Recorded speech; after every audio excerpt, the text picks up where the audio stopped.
Empezamos.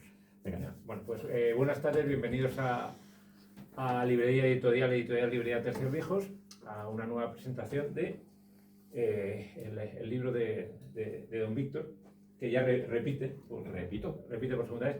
Javier Santamarta, conocido por todos. O sea, saluda Javier. Repite, ya no sé cuánto. Y mañana vuelve otra vez. Y mañana vuelve otra vez, pero mañana será otro día. Pero sí, pero es que yo hablo de cualquier cosa. Soy un politólogo. Los politólogos valemos para todo. Sí, Hablamos de pero es que idiomas, cuando Javier- hablamos los pies. Sí, a Javier nunca sabemos cómo presentarle, politólogo, autor, No, o sea, depredador de la feria del libro, porque cada vez que vienes a firmar a la feria, o sea, la gente se acumula en la caseta, es increíble. Bueno, pero hoy venimos aquí a hablar del libro de Víctor. Víctor nos conocimos porque el primer libro, yo creo que es un experto en la materia. El primer libro fue un tema que a mí me gustó bastante, la batalla de Mühlberg.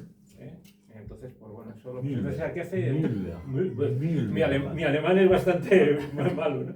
Eso aquí hace un par de años, yo creo, ¿no? En 2022. Sí, o sea que ya es año.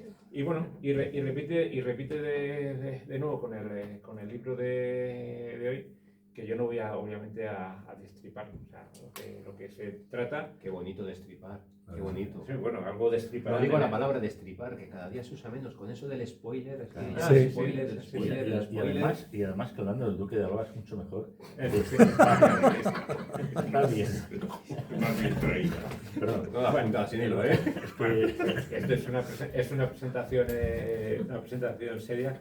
Entonces yo lo que espero es que el público presente, primero, después de que suelten aquí, iba a decir la chapa, ya por no seguir en plan coleguilla, la chapa, Javier y Víctor, que les hagáis preguntas y que les pongáis en compromiso. Quería que iba a decir que después de la charla compren el libro para que se lo dediquen. No, eso por supuesto, que es lo que más nos gusta al autor, al editorial y al librero, que soy. Hombre, que claro, soy yo. claro.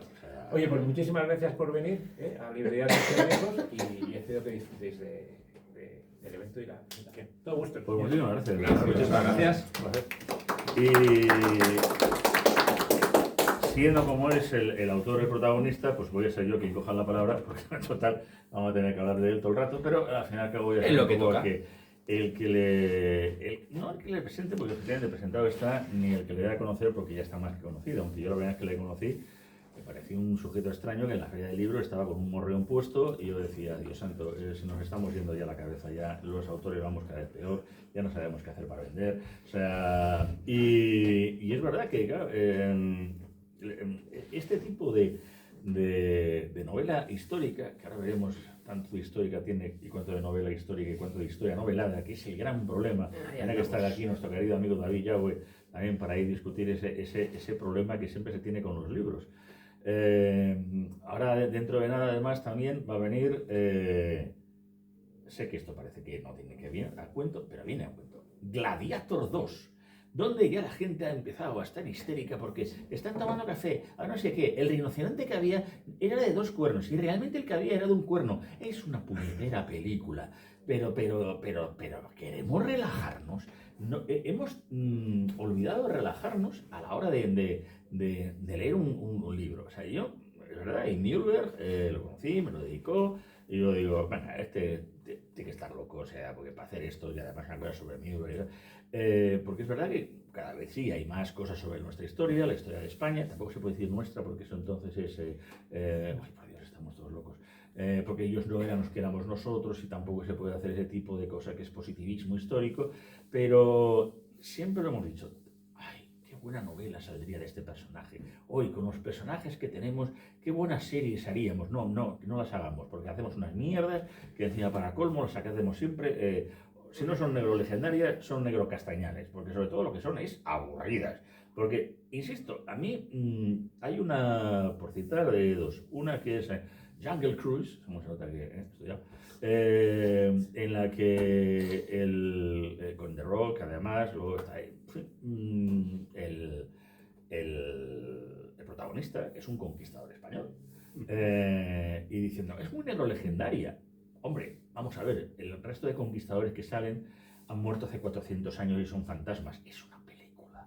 Y está muy divertida. Yo no lo veo negro legendaria en ningún lado. Incluso en la de Piratas del Caribe, en donde aparece pues ahí Jaenada, que lo mismo hace Hernán Cortés, que dentro del tema, y en un momento dado llega y de pronto llegan los ingleses y entra el otro, y entonces el otro se vuelve muy valiente, y entonces va y le pega un tiro al inglés y dice: quede constancia que a este hombre le pongan en el libro de honor del tema porque ha luchado valientemente. Bueno, vea qué divertido y tal. ¿Va de malo? Pues sí, pero hasta ahora eso es malo.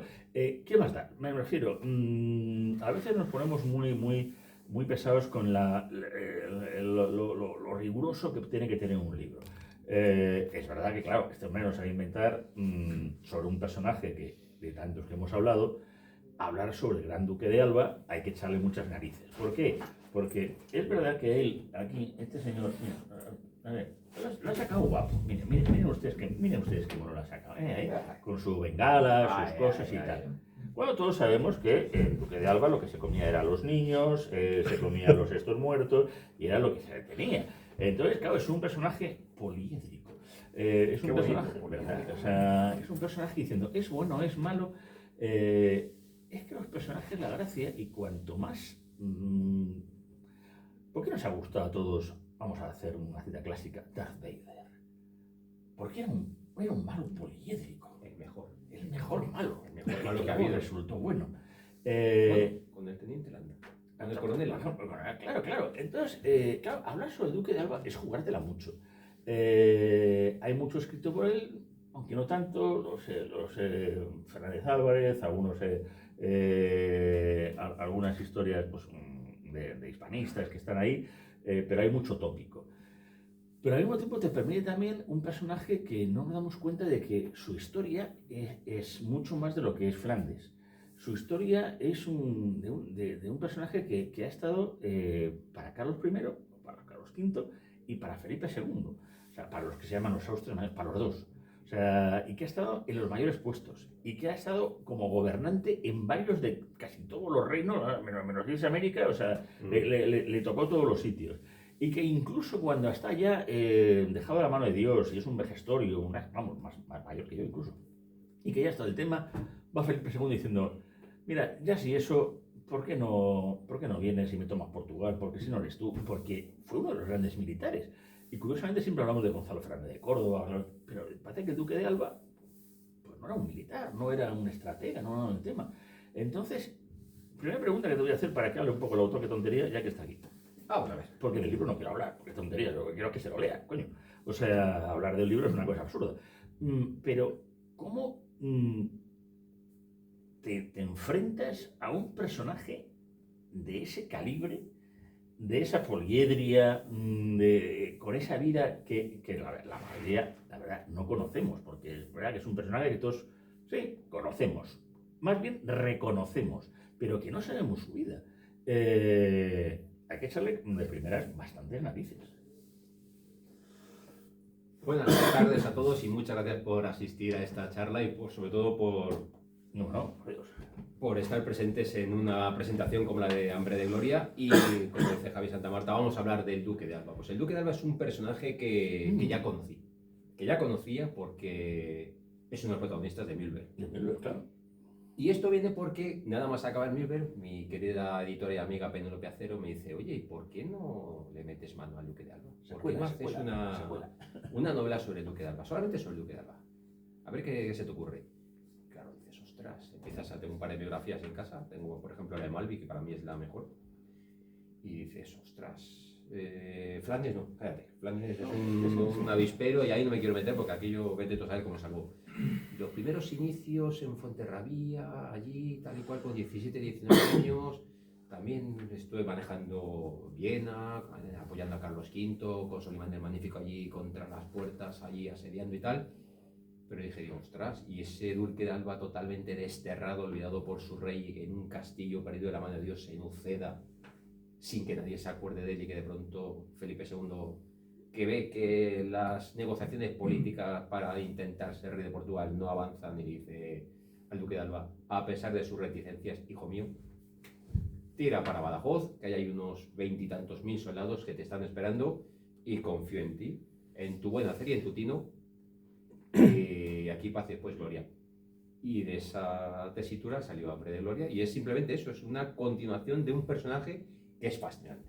O sea, te pones a leer todas sus biografías, te pones a leer ensayos sobre el Duque de Alba y te encuentras, como dices tú, un personaje poliédrico, además un personaje con una personalidad arrolladora, es un personaje que lo tiene todo, es altivo, es orgulloso, es soberbio, es una persona que ha sido preparada para lo que es, para mantener el honor del apellido de su familia, es decir, es un personaje clave, no solamente desde un punto militar, sino clave también en la historia de España del siglo XVI. ¿Cómo vas a desperdiciar un personaje de esas características? Así que había que cogerlo y sobre todo viendo el episodio de Portugal decir, mira, hasta aquí hemos llegado, pero yo creo que este personaje, una vez que ha vuelto después del destierro, mermado físicamente, tuvieron que llevarle en varias ocasiones sobre una silla para poder asistir a momentos claves como la batalla de Alcántara, etcétera, etcétera, pero sigue siendo el Duque de Alba, Fernando Álvarez de Toledo y Pimentel, el gran Duque de Alba. El gran Duque de Alba, un personaje único. Un personaje único. ¿Cómo no le vas a prestar una novela? ¿Cómo no le vas a dedicar una novela? Y sobre todo, ¿cómo no vas a investigar el carácter de ese personaje? Porque todos tenemos esa idea del Duque de Alba, como he dicho, con los sinónimos, epítetos y demás con los que le he calificado. Pero luego si lees cartas como estas, que además esto es un regalazo que me hizo el señor Geoffrey Parker. Así, como quien no quiere la cosa. Esto es una carta que mandó el Duque de Alba Felipe II, y en estas cartas se encuentra realmente la personalidad del personaje, del Duque de Alba, y te encuentras con un personaje, sobre todo al final de su vida, que había dejado atrás muchos de esos elementos, de esas características que le habían convertido en lo que era, y que al final no deja de ser un anciano que solamente quiere acabar lo antes posible el mandato de su rey para volver a casa y morir con los suyos en paz. Claro, te encuentras con eso. 72 años. 73 años, cuando 73 años. Para la época. 73 años del 16, 73 años del 16. Además, estamos hablando de un personaje que desde los 17, que ya se metió en el nido de Fuenterrabía, aguantando las acometidas de los franceses, hasta 1582, cuando fallece en Lisboa. Estamos hablando de un tipo que ha estado en Italia, que ha estado en Flandes, que ha estado en Alemania, que ha estado, es decir, ha estado en todos los grandes conflictos y momentos del siglo XVI, en batallas, ¿no? En guerras. Estamos hablando 73 años intensos. 73 años intensos y del siglo XVI, que vas viajando, claro, el camino español, de arriba abajo, de abajo arriba, Italia, Portugal, es decir, estamos hablando de una persona físicamente ya muy gastada. Claro, en sus cartas al final de su vida, diciéndole a los consejeros y secretarios de Felipe II, rogadle a su majestad, por favor, que me libere de esta carga, que yo quiero morir en paz junto a mi amada duquesa en mi tierra de Alba de Tormes. ¿Cómo no le vas a dedicar un personaje esa? Una novela a ese personaje. Pero, ¿por qué le conocemos tan poco? O sea, les digo, le reconocemos que no sabes, el Duque de Alba, aparte de que es el tercero, es curioso, tampoco es una de las casas más antiguas, no son los Mendoza, no son los de los Medina Sidonia, o sea, hay casas mucho más antiguas y tal, él es el tercero, es el Gran Duque. Es verdad que luego la casa ha caído incluso en desgracia muy rápidamente, y esa parte de la Unión, para luego convertirse efectivamente en una parte imposible de no entender la historia de España sin la Casa de Alba.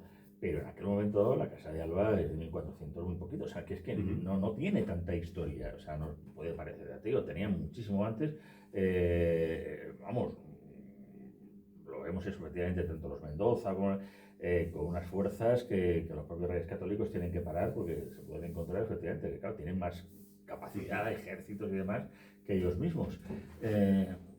¿Por qué crees que es posible? O sea, o ha sido tan ignorado nada más, porque se ha quedado en el tópico de los 3 puntos, porque es que siempre decimos, no, es que es la educación actual, es no sé qué, que no, coño, que yo soy del GB, coño, y no lo hemos dado. O sea, no sé, es que es verdad, que es que hay un problema que tenemos con nuestra historia, pero de verdad lo pregunto porque es que sigo sin saber cuál es esta razón. Pues esa es una muy buena pregunta, porque que realmente... que soy muy bueno. Ya lo sabemos, hombre, si estás aquí por algo, hombre. ¿Te parece, hombre?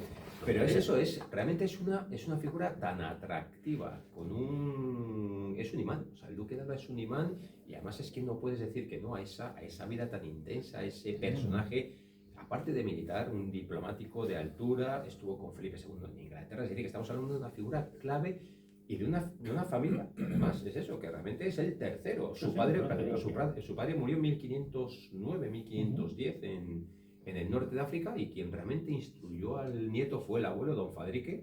O sea, que estamos hablando de una familia que tampoco tiene un largo recorrido, pero claro, estamos hablando de una familia clave en ese momento, y hasta el punto de que, lo has dicho tú bien, Felipe II y Carlos V confiaron en él. Carlos V le confió todas las misiones y gran parte de las actuaciones entre 1530 y 1553, después del asedio de Metz. Y Felipe II exactamente lo mismo. Estamos hablando de una persona fundamental, clave. Y yo creo que es una persona a la que yo creo, la impresión que tengo es que la leyenda negra le ha perjudicado en exceso. La leyenda negra, sobre todo lo acontecido en Flandes. Mira, os voy a poner un ejemplo. Cuando estaba terminando la conspiración de Yuste, nos fuimos, mi mujer, entonces mi pareja, mi mujer y yo, nos fuimos a Brujas. Y contraté una guía para hacer un recorrido por los lugares más característicos, porque allí terminaba esa novela. Y esta mujer pues me hizo un plano del siglo XVI y me dijo, vamos a visitar esto, el puerto, que además entonces Brujas todavía tenía puerto, aunque ya estaba en decadencia. Y de buenas a primeras se me ocurre decirle, dentro de mi total ignorancia, digo, ¿hasta dónde puedo llegar? Digo, aquí en lo que da viene. Esta cara. No volví a abrir la boca en lo que quedó de visita. Por eso mismo, o sea, estamos hablando de una persona que tampoco fue todo lo que se cuenta y todo lo que se está expandiendo a raíz de lo que ocurrió en Flandes.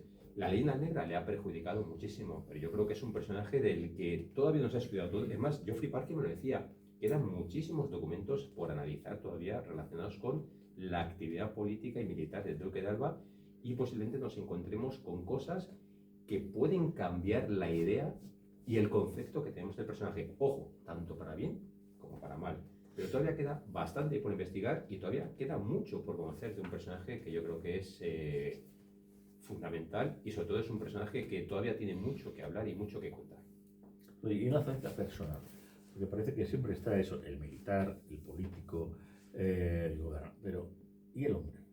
El hombre es fascinante. El hombre, yo me he encontrado con cosas durante la elaboración de la novela, releyendo algunas de las biografías, la de Malvi, la de Fernández Álvarez o la de Kemen, que me la compré para contrarrestar las dos primeras, porque se suele decir que la de Kemen suele ser la más, entre comillas, polémica, o suele tener puntos de vista no tan amables con el Duque de Alba, y te encuentras con que es un personaje culto, es un personaje que estuvo rodeado de personajes que le dieron ese pozo cultural fundamental en su vida. Fue íntimo amigo de Garcilaso de la Vega, tenía como compañero de armas al gran Garcilaso, que murió en 1536 en la conquista de una fortaleza inútil, pero el hombre también tenía más interés por las armas que por la poesía o por componer poemas. Pero estamos hablando de una persona muy culta, estaba muy preparada, y sobre todo que estaba fundamentalmente preparada para lanzarse a por todo lo que tuviera que ver con la defensa del honor de su familia,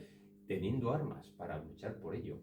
Estamos hablando de una persona que, evidentemente, todo lo que he dicho antes de todos esos conceptos de altivez, de orgullo, de soberbia y demás, pero detrás de ello estaba la persona, y es una persona que conforme fue envejeciendo, no diría que se fue dando cuenta de lo que había hecho, pero sí fue tomando conciencia de que había llegado un momento en el que tenía que poner su alma en paz con Dios, y para eso tenía que alejarse de todo lo que tenía que ver con lo que había sido su vida anterior, con todos esos momentos. Lo que pasa es que al final, pues ¿qué pasa? Que se impone el hombre, se impone, más que el hombre, se impone el deseo de recuperar lo perdido, y lo perdido había sido el honor de su familia, porque recordemos que Felipe II lo desterró.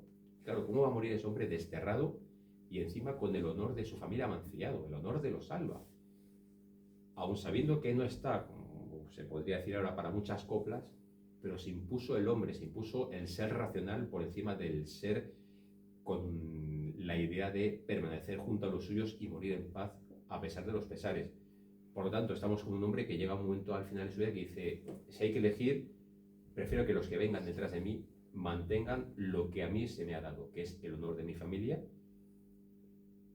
y eso suponga perder todo. Y todo es morir en paz, morí junto a los míos, morí en un lugar extraño y solo. Y encima acompañado por un pobre fraile que estuvo las últimas 3 semanas a su lado y fue la única persona que le dotó de un poquito de cariño en aquellos momentos. Se va a rendir la verdad. ¿Y la ficción? ¿Cómo ponemos la ficción en la historia?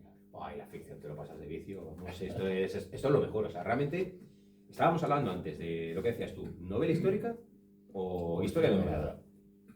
Claro, esto no es un tratado, esto no es un ensayo, esto es una novela. ¿Qué pasa? Pues tratas de ser lo más riguroso posible. La rigurosidad siempre tiene que estar presente. Pero claro, la rigurosidad también tienes que adaptarla a una historia. Tienes que adaptarla a unos personajes, tienes que adaptarla a unas circunstancias. Y eso ya sí que es cosa tuya. Eso es tu inventiva la que te permite a partir de ahí jugar. Jugar con los hechos, jugar con los personajes y sobre todo, y más, como es nuestro caso, que esto es divertimento, es pasártelo bien. O sea, yo trabajo 8 o 10 horas al día delante de un ordenador escribiendo noticias, reportajes y demás. A mí no me compensa tirarme otras 2 o 3 horas después, gastar ese tiempo para martirizarme. O sea, realmente a mí, si me pongo delante de un ordenador para escribir, es porque me lo voy a pasar bien. Y yo me lo paso muy bien.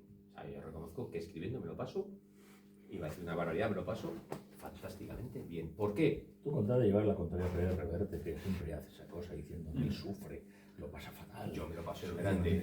Es más, ayer escribí 5 páginas de la nueva novela que tengo entre manos y el día anterior había sido capaz de escribir 5 líneas. Y cerré el ordenador y no lo estampé contra la pared porque dije, porque además fueron las 5 primeras líneas y digo, esto no va a ninguna parte y me pongo a ver la revuelta y que den por saco la novela. Y ayer terminé a las 12 menos cuarto de la noche, empecé sobre las 10 menos cuarto y dije, no he visto la revuelta. Porque además yo trabajo en un despacho, pero para escribir me alejo de mi sitio de trabajo porque esto es entretenimiento, no es trabajo. Y me dije, me lo he pasado en grande. No sé ni a quién han entrevistado esta noche, ni qué han hecho, ni nada. Pero lo bien que me lo he pasado, o sea, eso merece la pena y lo compensa en todo. Pues ahí es donde voy. La historia, tienes que contarla, tienes que explicarla, pero tienes que vestirla de tal manera que si tú te lo pasas bien, yo estoy convencido de que vosotros, a la hora de leer, lo vais a pasar, no a lo mejor ni igual de bien, pero sí que os vaya a entretener y os va a interesar lo que os voy a contar. ¿Por qué? Porque no solamente se trata de contar la historia, sino de que esos personajes que están contando la historia os los creáis. Y lo que sí que trato es de que esos personajes sean creíbles.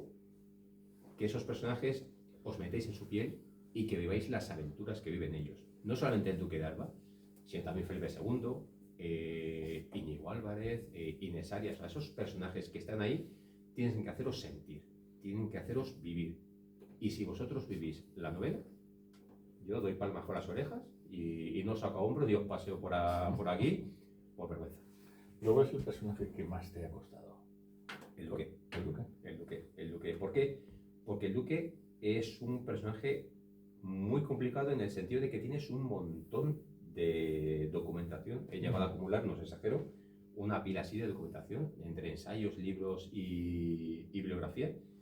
Claro, ¿cómo resumes todo eso?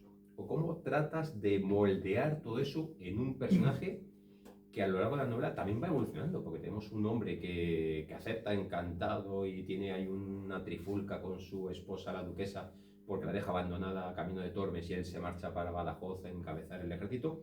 Pero conforme va evolucionando la novela, conforme va avanzando la novela, él se va dando cuenta de que ha cometido un error y de que tiene que terminar lo antes posible lo que le ha pedido el rey para volver junto a su mujer, porque se da cuenta de que lo que está haciendo es lo que había hecho anteriormente durante toda su vida y que no es lo que quiere. Si consigue recuperar el honor para su familia, perfecto. Majestad, aquí tenéis la corona de Portugal, os van a proclamar Felipe I, felicidades, pero en cuanto terminemos esto, yo me vuelvo para mi casa porque lo que quiero es estar en paz con los míos. Y se da cuenta de que Felipe II dice, vuestra merced, aquí se tiene que quedar, ilustrísima señoría, tal y cual. Pues claro, todo eso, dale forma. Monta el personaje. ¿Cómo haces que el personaje no solamente sea creíble, sino que además transmita sentimientos? Bueno, no voy a destripar la novela, pero aquí vais a ver algo ¿Más? Sí, parece ser que ya hemos cogido un Portugal, ¿podría contar? O sea, aquí el Duque de Alba está ahí con la tensión. ¿Conseguiremos Portugal? ¿No lo conseguiremos? Ya lo has dicho. A la página dices, ostras, todavía queda. Pero lo que se trata es de mostrar al personaje y mostrar a la persona. La persona es una persona con una serie de atributos, una serie de valores, pero es una persona y esa persona pues se comporta como lo que es y le vais a ver pues en situaciones que posiblemente no os las imaginaríais, pero no deja de ser una persona. Ah, no, a mí cosas escatológicas, cochinadas las justas. Por Dios, ahí, mira, pues, alguna se me ocurrió, dije, para hacerle más persona, para hacerle más, pero dije, ostras, ya, no, pero... Aquí está en el cuarto de baño, de hecho, está claramente sentado. Iba por ahí la cosa, ya dije esto, tampoco vamos a vulgarizar tanto al personaje. Pero porque, por ejemplo, una de las cosas a mí me han preguntado siempre con el tema del rigor de las novelas históricas, y es que eso los ingleses sí lo saben hacer los cabritos. ¿Y por qué no hacemos también, o metemos o introducimos el humor en nuestras novelas históricas? Porque, sin llegar, sin llegar evidentemente yo qué sé, a hacer Blackadder, pero ¿alguien se atrevería en un momento dado a que nuestros personajes fueran conocidos de una manera en el que con el rigor de lo que eran, no lo sé, estoy pensando en alto, pero es que se me ha venido a la cabeza a raíz de lo que lo has dicho, porque no dejamos de estar hablando de novela. Vayamos por partes. Que decía Jack, vayamos por partes. A mí ha habido lectores que me han, entre comillas, acusado de abusar del humor. ¿Por qué? Porque la historia es historia y por lo tanto no se puede... No le dan fake news, entonces le va a dar el alifori. Pero claro, ¿por qué no podemos jugar con el humor? No se trata de hacer una novela humorística, no se trata pero sí de desmatizar la historia, de convertirla en un vehículo para contar cosas y sobre todo con una visión un poquito más relajada. Hay un momento buenísimo del Duque de Alba en esta novela en la que hay un secretario que llega tarde a la reunión y le dice el Duque de Alba con su santa nariz, dice, y eso que os he pedido que vengáis pronto. Si yo voy a estar esperando, posiblemente no haría más falta que recogierais mis huesos y ya los podréis enterrar. O sea, ¿por qué el Duque de Alba no puede ser un personaje que hable de tal manera que no le tengamos como si fuera una estatua? Es un personaje que vive. Y en las novelas, igual me pasó con Milver. En Milver incluso abusé, Daniel Fernández está sintiendo, en Milver abusé porque consideré esa novela como una especie de travesura. O sea, a mí lo que me apetecía era pasármelo bien. ¿Y de qué manera te lo pasas bien? Contando la historia, pero de manera deshumanizada. O sea, realmente dándole a los personajes el sentido que tienen, el sentido trágico en un momento, pero también el sentido extrovertido en otro momento. Contar la vida.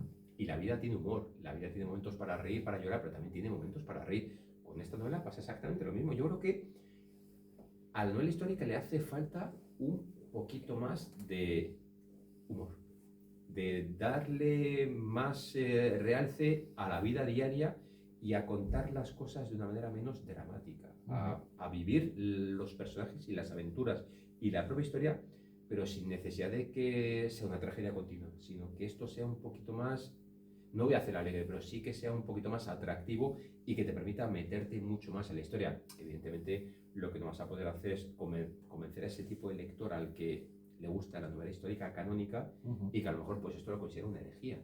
Pero yo creo que si vamos avanzando por ese camino sí que podemos llegar a formar un nuevo tipo de manera de contar la historia, que sea una manera mucho más, no ligera, pero sí un poquito más amena y sobre todo que instruya y que te permita, que es lo que hacen este tipo de novelas, avanzar, porque aquí no dejan de ser hechos, historias, curiosidades, relaciones con esa historia, pero si a partir de esto vamos por la otra parte y empiezas a investigar o empiezas a leer ensayos y demás, pues ya tienes una visión completa de la historia y te habrá aportado mucho más que la simple novela.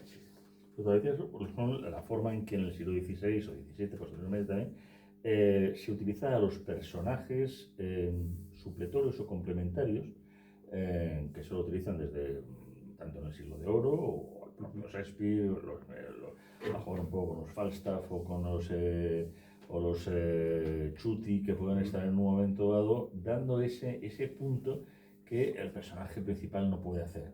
Entonces hay que utilizar esos personajes laterales, esos personajes y tal que en un momento dado den ese punto cómico, esa contraparte, ese del tema, pero que a lo mejor sea la manera efectivamente de hacer el escapar, que no vas a hacer que el Duque de Alba, por lo que dices, pero o Felipe II o quien quieras poner en el tema, pero sí mediante ese otro tipo de personajes.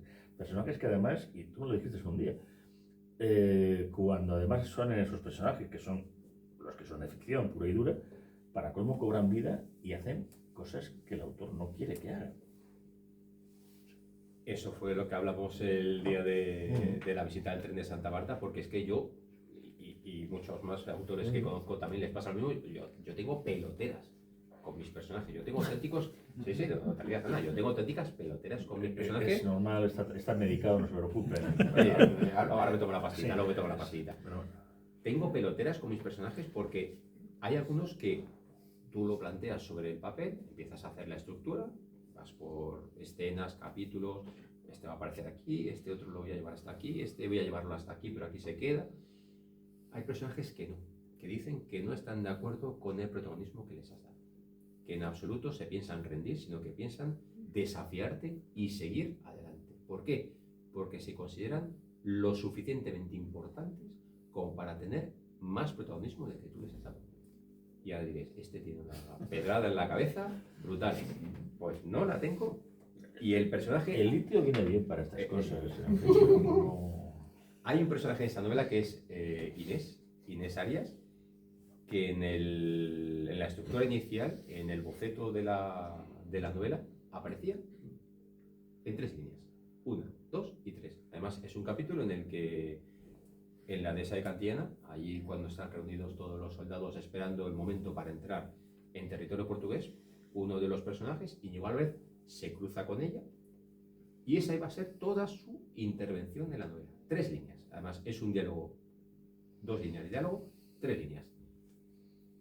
Pero Inés empezó a decirme, yo no valgo para 3 líneas, yo necesito más de esas 3 líneas y si me das la oportunidad, te voy a demostrar que puedo llegar hasta el final de la novela. Y efectivamente, ella misma se abrió camino en la estructura de la novela y empezó a demostrarme con su manera de actuar y su manera de comportarse que era un personaje clave para, a partir de él, abrir más tramas y llegar al momento en el que esas tramas concluyeran con ella misma. Y finalmente Inés Arias consiguió su objetivo y es llegar al final de la novela y contar todas sus vicisitudes partiendo de eso, de que era un personaje con 3 líneas contadas en el texto. Esos personajes son fundamentales, no solamente para... Si es una mujer, la has dejado entrar y la ha liado, claro, si es que también tú se le ocurre, o sea... Pero son personajes fundamentales, Javier, porque te permiten darle más vida de la que tú pretendías a la novela, y no solamente eso, sino que dices, ostras, pues me está dando una salida que realmente no había pensado en un principio y va a dar más juego de lo que había supuesto inicialmente. No, sí, que son fundamentales, sí, pero es que además es fascinante porque es que es verdad que hacen lo que el autor no quiere, o sea, ni piensa en ello. O sea, porque claro, tú tienes un personaje muy bien trabajado, lo de Duque de Alba, no sé qué, en fin, Felipe II, no, de pronto esos personajes, claro, Duque de Alba le puedes poner en un momento dado más humano, le puedes un poco desdramatizar, como dices, pero es que estos personajes van a su puta bola. O sea, no van completamente, o sea... Son los petisos carambanales. ¡Qué bonito los petisos carambanales! ¿Cuánto tiempo? Yo hago citas clásicas siempre. ¡Ay, por Dios! Los petisos carambanales, ¿cuánto tiempo sin escuchar sobre ellos? ¡Oh! ¿Qué aventura era de Super López? Es como ven ustedes que estamos a nivel alto. Los petisos carambanales, ¿cuál era? Pues eran los petisos carambanales. Los petisos carambanales. Pero no me acuerdo cuál era. No sé si será el número... Pues no lo sé, seguramente a lo mejor es que aparecen en el seno de los chupetes. Pero... Yo creo que sí, aparecen al principio, pero luego tuvieron una ya tuvieron independiente. Claro. Bueno, sí, el nivel que estamos dando. dando. Pero, ¿qué tiene que ver esto con el Duque de Alba? Nada, pero como ves, los autores somos así. Pero sí, van a su bola. O sea, y te aparecen y te llenan de pronto No sé, o sea, ¿por qué? Pues, por ejemplo, este personaje que digo Inés Arias, pues el final de este personaje, que no lo voy a desvelar, pero claro, a mí me llenó de tal manera que dije, ostras, esto en la vida se me habría ocurrido si no hubiera sido ese personaje el que me habría impulsado a hacerlo. O sea, si este personaje no me dice, quiero llegar hasta aquí y quiero terminar de esta manera, yo solamente lo hubiera descartado y hubiera dicho, yo ya tengo mi novela estructurada, yo tengo mi novela trazada, y a ti que te dé mucho ya prisa porque a mí no me vas a estropear lo que me ha costado tanto trabajo hacer. Porque esos personajes son fundamentales porque luego además te dan mucho juego a la hora de interaccionar con otros, porque abren nuevas posibilidades, abren nuevas formas de darle vida a esos otros personajes, y eso al final pues lo que te hace es un calidoscopio de la naturaleza humana, y ahí te cabe todo y te permite dar rienda suelta pues, a la alegría, el dolor, a la enfermedad. Una maravilla. Que curiosamente luego, yo no sé si tengo la duda, como ya que está señalando otro libro, vamos, ya está señalando, que a lo mejor te está un poco lo que pasó a Javier Olivares. Javier Olivares empezó a hacer la famosa serie Isabel. Y ahí lo moló y se fue luego a la Corona Partida. Y le moló y seguía en el tema. Y el único problema es que le estaba molando tanto la cosa que llega a Felipe II, claro, él iba en línea. Y por supuesto Televisión Española diciendo que va a hacer usted una serie sobre Felipe II, ni borracho. Y por supuesto se la negaron. Él luego lo sacó en el libro sí. Y él está como loco para hacerlo, pero y me imagino que esto ha sido porque claro, él empezó de una manera tonta en el que efectivamente, no, si yo voy a hacer sobre esto, pero claro, empiezan los personajes eso, a encontrarte que tú empiezas en Juste y estás haciendo una continuación que sí. No tiene nada que ver. Entonces estamos en una historia, y ahora os voy a dejar de piedra, en una historia de amor. Bueno, pues hasta aquí hemos llegado. ¿Cómo se come eso? ¿Cómo se come eso? Lo que estoy haciendo es una historia de amor. ¿Cómo se come eso? Lo que pasa es que es una historia de amor que tiene su intríngulis, y lo llamo historia de amor porque realmente es una historia de amor, pero la manera de contarla difiere un poquito de lo Pero entonces si estamos hablando de historia de amor es ficción pura y dura. No, porque está basada en hechos reales. No, historia de amor, ficción. No, porque además está basada en hechos de amores. En hechos reales y en hechos de amores. Eso es lo que dicen ellos. Que luego, que ya sabemos cómo... Hubo amor. ¿Hubo amor? Sí. No hubo emborricamiento. No, hubo amor, ¿Sí? hubo amor. ¿Y va a haber escenas así? Alguna parada de alegría al cuerpo, Macarena. ¿Y cómo te has documentado para ese tipo de...? Es por curiosidad, es por aprender, por ir aprendiendo un poco. Pues mira, los tres personajes principales son femeninos. ¡Ay, cómo te has quedado, Os habéis quedado de piedra, Javier, me está diciendo dónde narices me estoy metiendo. Pues sí, lo que pasa es que la historia... ¿Y esto para cuándo sale? Bueno, tengo que hablarlo todavía con mi querida editora y amiga Penélope, pero... No, pues pasa ya de este, ya sabemos. Al final llega y tal y conseguimos Portugal, ya está.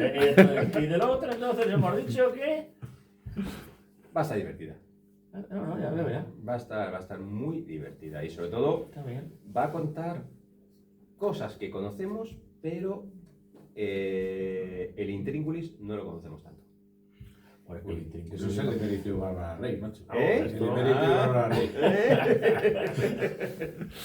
Y ahí va a estar lo divertido. O sea, realmente la historia la conocemos, pero lo que no conocemos es el cómo se llegó a eso.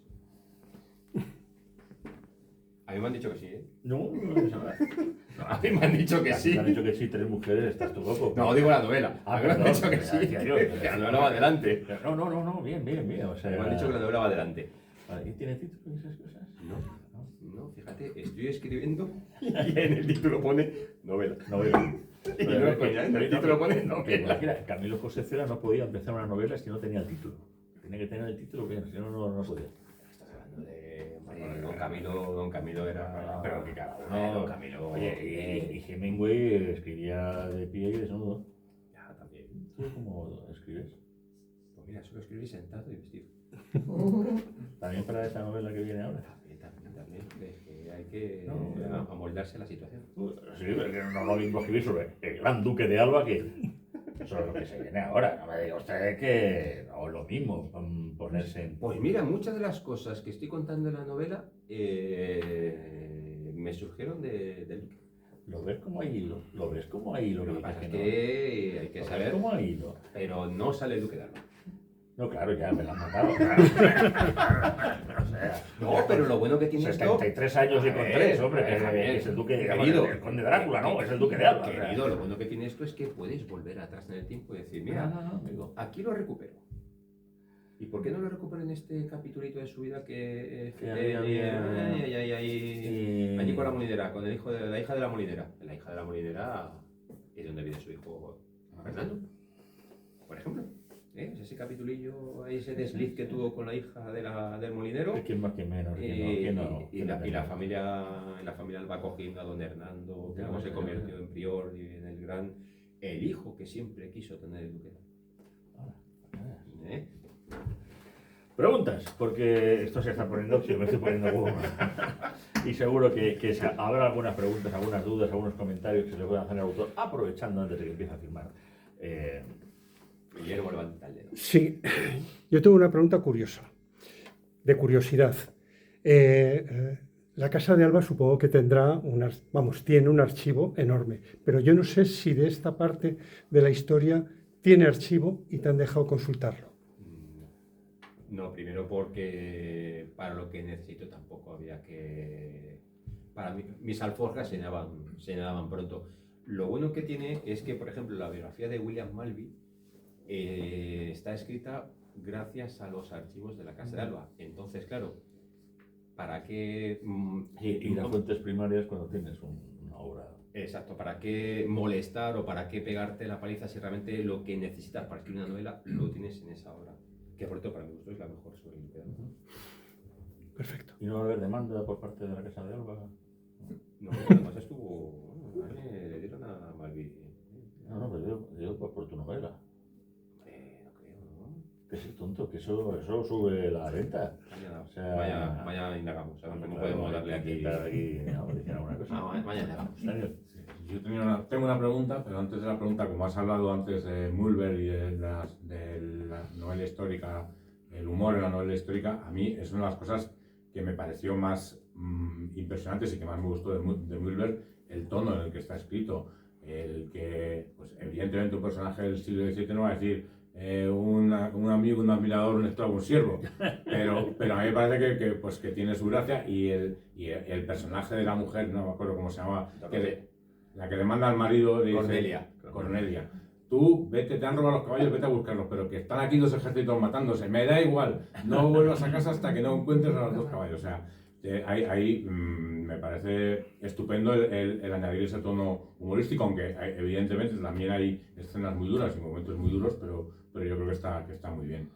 Y la pregunta es, yo esta época la conozco por encima, no he tenido tiempo todavía de leerla porque voy con el retraso de leer, como todos, pues te puedes imaginar.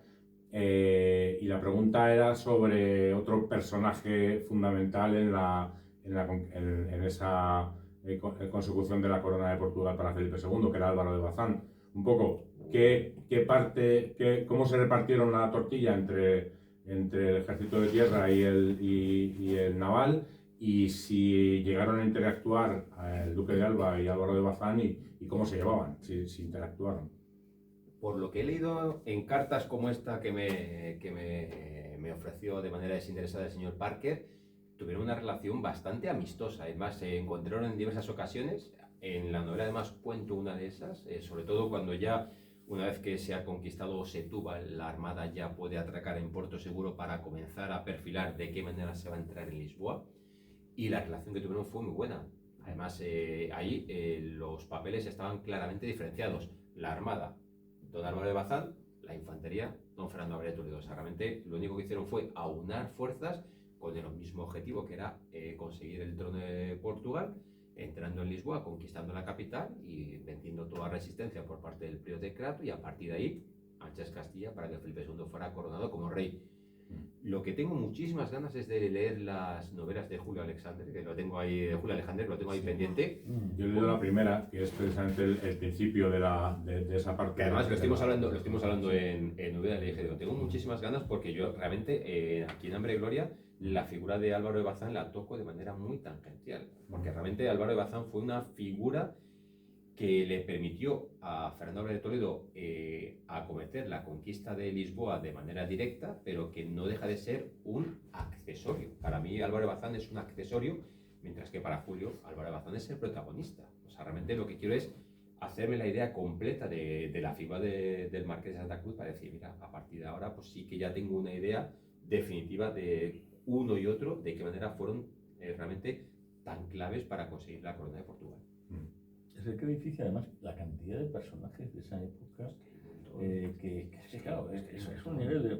Incluso con Luis de Requesens, no sé si tuvo también algún enfrentamiento o alguna cosa así. ¿Quién? El Duque de Alba. El Duque de Alba con Luis de Requesens. A ver, supuestamente Luis de Requesens y el Duque de Alba no tenían mala relación en el sentido de que sabían dónde estaba uno y dónde estaba otro. Que Luis de Requesens además fue la persona que sustituyó luego en el gobierno de Flandes. Lo que pasa es que estamos hablando de un personaje de un perfil más bajo que el del Duque. Más bajo que el del Duque, y sobre todo un personaje que en cuanto a su salud, pues en los últimos años también. De hecho, fue una de las causas por las que intentó que Felipe II no lo nombrara gobernador, porque físicamente no se encontraba bien, tenía achaques y demás. Lo que pasa es que, claro, Felipe II también sabía dónde metía a este tipo, primero porque creo que había sido uno de los grandes muñidores de que Pío V fuera nombrado papa, y claro, viéndole en esos tejemanejes del Vaticano y demás, dijo, ostras, esta es la figura que necesito para intentar arreglar lo que este hombre me ha montado en Flandes. Lo que pasa es que luego también, mira, ayer me encontré ayer o antes de ayer, buscando información, me encontré con un estudio, y es curioso porque de Luis de Requesens no hay tanta documentación como se cree, y es un personaje del que todavía falta muchísimo por investigar, y es una figura clave de la que todavía hay que empezar a sacar, y habría que empezarle a darle un poquito más de luz, porque es un personaje muy, muy importante y sobre todo muy atractivo. Me da mucho la atención, efectivamente.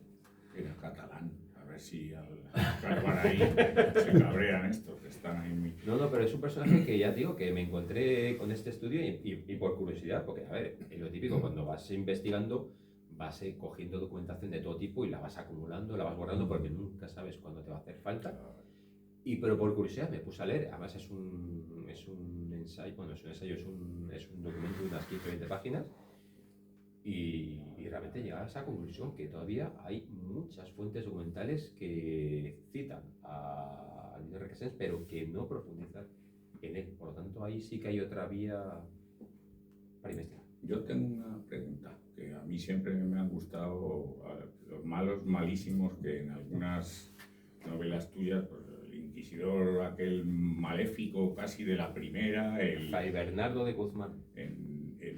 Se llamaba Manuel el malo, malísimo. Arturo Saavedra. Claro, todos estos, a mí esos verdaderamente me han puesto los pelillos de punta. ¿Aquí hay algo de eso, algún personaje así metido o no? ¿O no te has ido por ahí, ya que te vemos más ahí inspirado en el amor y en esas cosas? No son lo que parecen, pero puede que parezcan lo que son.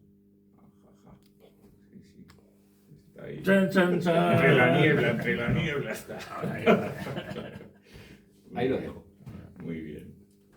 Yo te quiero agradecer también en relación con lo del uso particular que haces del humor, al menos en mi caso, que llevo 2 novelas y media tuyas leídas, que consigues no que me ría carcajadas, pero sí que a veces estoy leyendo y sueltas una pildorita de esas y te juro que digo, qué cabrón. Se me pone una sonrisa así como de, qué cabrón. Si me podía haber ocurrido algo así a mí, ¿no? Eso es lo que consigues en mi caso. Y en relación con la frase que ha mencionado el compañero de López Vázquez, yo juraría que ya te la he leído en 2 libros. Es que esa frase... Mi pregunta, esa frase... mi curiosidad es, y si es improcedente, échame. Eso de Lo que va es que va a ser en tu obra como el Imperio Austrohúngaro de Berlanga, porque estaría bien. Es verdad. Juan Alberto, este fuera. Acompáñame.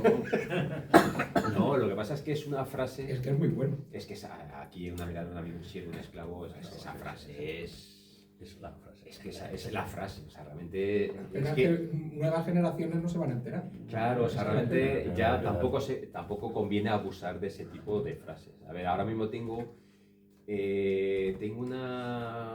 aquí un conflicto interior y es si ahora mismo, por ejemplo, en la novela que llevo, en las páginas que llevo, no he utilizado ninguna frase todavía. Y el miedo que tengo es precisamente eso. ¿Por qué? Porque no sé si me va a dar pie a utilizarlas. O sea, la misma historia te tiene que dar pie a utilizar esas. Por ejemplo, con Mugler lo tenía claro. O sea, a ver, yo admiro a Pérez Reverte. Y yo quería hacer una Pavía. Jodía Pavía. Yo quería hacer un Jodía Pavía. Quería hacer un Jodía Pavía. Y además tenía la batalla de Mühlberg desde hacía... A ver, la batalla de Mühlberg viene de un relato que escribí en el año 2014, se titulaba El puente de San Carlos.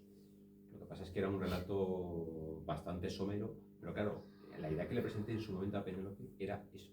O sea, quiero hacer una novela loca. O sea, realmente quiero pasármelo bien y si me lo publicas ya, vamos, te paseo a hombros y te traigo de Barcelona aquí y lo que haga falta. Pero realmente quería contar una historia, evidentemente con sus momentos trágicos y demás, pero quería contar una historia en la que yo me lo pasara bien, disfrutara y sobre todo permitiera que el lector conociera un hecho de una manera no tan dramática. A ver, he estado allí, o sea, realmente hay una foto que colgué en redes sociales en la que se me ve paseando por la ladera del río Elba en la que se produjo la batalla. O sea, yo en aquel momento sentía los cañonazos, olía el olor a pólvora. O sea, realmente me estaba imaginando en medio de la batalla. Pero claro, contar eso de una manera dramática y dices, ostras, no me lo pide el cuerpo. O sea, el cuerpo me pide, sí, contar la batalla, todo lo que es en sí, pero darle un poquito más de humanidad y hacerlo un poquito más divertido. Pues que los toques esos de Federico de Sajonia aplastando al caballo y todo eso está muy bien. Que realmente es verdad. Mira, el lunes estuve en una entrevista para una radio de Lanzarote y me lo decía, dice, ¿realmente esto es cierto? Digo, es completamente cierto. Juan Federico de Sajonia pesaba 150 kilos en canal. Y ese día, el día de la batalla, tuvo la gloriosa idea, porque Juan Federico de Sajonia, con su corpulencia, pues tenía que desplazarse en carro de un sitio para otro. Pero ese día tuvo la brillantísima idea de desplazarse a caballo. Y no solamente eso, sino que tenía a la caballería del Duque de Alba ya pisándole los talones. Y aún así dijo, por mi santa nariz, yo huyo a caballo. Y si tienen que cogerme, que me cojan a caballo. Evidentemente, entre los 150 kilos de Juan Federico de Sajonia y los 30 kilos que pesaba la armadura, estamos hablando de 180 kilos en canal. ¿Qué caballo aguanta 180 kilos galopando? El caballo dijo, hasta aquí he llegado. El patarro dijo, conmigo haced lo que queráis y con el que tenéis arriba también. Es que, o sea, realmente te cuentan la escena, o sea, realmente cuando hay los comentarios a la campaña de Alemania de Luis de Ávila y Zúñiga, te cuenta el momento, claro, evidentemente de una manera menos humorística, pero te cuenta cómo fue. Claro, realmente los soldados rodearon a Juan Federico de Sajonia, que estaba el caballo tumbado en el suelo, que ya no podía seguir cabalgando, y le estaban apuntando con las armas, y Juan Federico de Sajonia levantó las manos y dijo, si me tenéis que apresar, apresarme, porque ya no puedo llegar más lejos. Y el caballo, el pobrecito, no podía moverse, claro. ¿Cómo se va a mover con lo que tenía encima? Pobrecita criatura mía. Yo te conocí con Mühlberg y precisamente a mí el humor, la ironía y todo eso me gusta, bien utilizado, y eso fue lo que me enganchó, lo que me hizo sentir yo quiero leer más a este señor. O sea, a mí que me encantan las batallas, yo soy súper visual y es que yo una vez lo dije a José Zoilo, digo, es que yo me imaginaba tus caballos subiendo por la ladera. O sea, yo suelto, no palabrotas porque no es mi estilo, pero sí exabruptos. Bueno, el joé, el me cago en la mar, el por qué haces esto. Claro, que en casa me miran como diciendo esto. No, bueno, no, soy un poco más ordinaria. ¿Para qué no vamos a llamar? Sapristi. Sapristi no, pero el me cago en la mar, pues sí que es habitual. Y para mí, por ejemplo, eso fue lo que me enganchó de Mühlberg, porque como diría mi hija, me pareció súper diferente.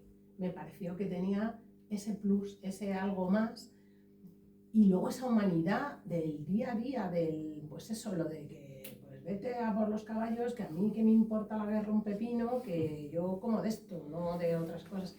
Esa humanidad que se refleja mucho en tus obras y que lo consideras... Hambre de Gloria está, le falta un libro antes de suyo y luego viene. Es que me pasa como, es que Daniel, es que no me da la vida para más ya. Esa humanidad que yo también vi en Mulber, también nos has dicho que la encontramos. ¿Lo consideras como una marca de la casa? O sea, porque a mí, por lo que he leído de la gente que ha opinado, gente que a mí me resulta importante y que sé que lo que me está diciendo está pensadito y que se lo ha leído bien, en Hambre de Gloria también sale. Y por lo que nos habéis contado vosotros ahora, es como tu marca de la casa, es como eso que nos intentas hacer llegar y que te diferencia pues, de otros, para bien o para mal, pero te diferencia. Para bien o para mal, Belén. Para mí es para bien, ¿eh? Ya sabes que soy muy fan. Yo me tengo que creer al personaje. Pero no solamente me lo tengo que creer, lo tengo que conocer. O sea, realmente es como si me fuera de copas con él y ese personaje me contara todo sobre él. Y tal cual me lo cuenta, yo lo traslado al papel. O sea, el personaje tiene que mostrarme sus filias, sus fobias, sus miedos, sus temores, sus alegrías, sus penas. Todo eso lo reflejo en el papel. Insisto, aquí hay un momento en el que Luke de Alba o sea, realmente lo que quise y lo que he querido transmitir es la persona. O sea, realmente a mí el personaje lo conocemos todos. Hay que coger Manuel Fernández Álvarez, Duque de Hierro. 475 páginas y ahí tienes la biografía con extractos sacados de la documentación a la que tuvo acceso cuando fue al archivo Simancas. William Maltby, lo mismo. Henry Kamen, vale, pero realmente, ¿cómo era la persona? ¿Cómo es esa persona? ¿Cómo me imaginaría que es esa persona? Pues con todo lo que tengo alrededor en forma de documentación, de biografías, de estudios y demás, voy a imaginarme la persona. Ya jugaba con ventaja y es que en Mulber ya empecé a ver a un Duque de Alba que me lo imaginaba así. O sea, es un tipo, además, tampoco estoy descubriendo nada nuevo. El Duque de Alba era un tipo que era socarrón, tenía un humor negro brutal. Además, una de las anécdotas que cuento en Mulber en el comienzo es cierta. O sea, están hablando su secretario de este tipo no tiene cura, y dentro de poco va a tener entierro y funeral. O sea, realmente esas cosas, el Duque de Alba era un experto en esas situaciones. Pues en esta no era 3/4 parte de lo mismo. Lo que pasa es que estamos hablando de un tipo que ya tiene 30 años más. 30 años vividos intensamente y que le permiten pues tener una visión de la vida pues completamente distinta y sobre todo desapasionada. Jugar con eso es lo que realmente te enriquece y te permite luego construir personajes que tratan de transmitir lo que es la vida.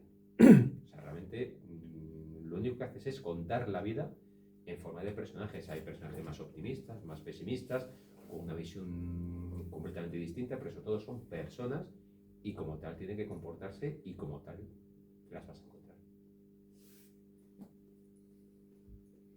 ¿Se le termina cogiendo cariño al hombre este? Sí. Es más, hay un lector que me lo dijo, además me mandó la crítica y me dijo, no se lee igual. Porque la novela es circular, la novela y comienza y termina de la misma manera. El prólogo y el epílogo son iguales. El Duque de Alba en su estancia en el monasterio, en el convento del Beato en Lisboa, antes de morir. No se lee igual el prólogo una vez has leído el epílogo. Te encuentras el prólogo. Eso te lo dice Tolkien.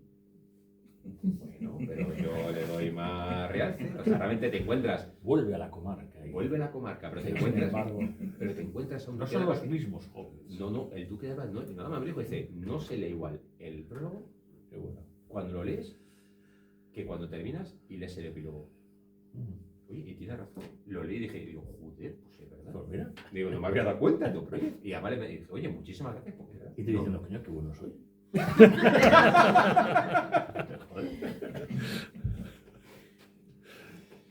Más preguntas, comentarios. Les recuerdo, estamos en noviembre, llegan las Navidades. ¿Qué mejor regalo que hacer acopio de libros firmados por el autor? Al cuñado, al amigo. No se corte, compre libros. Uno se va a ir a Inglaterra. Don Víctor, muchísimas Don gracias. Javier por Santa todo. Marta. Un placer. Muchísimas gracias.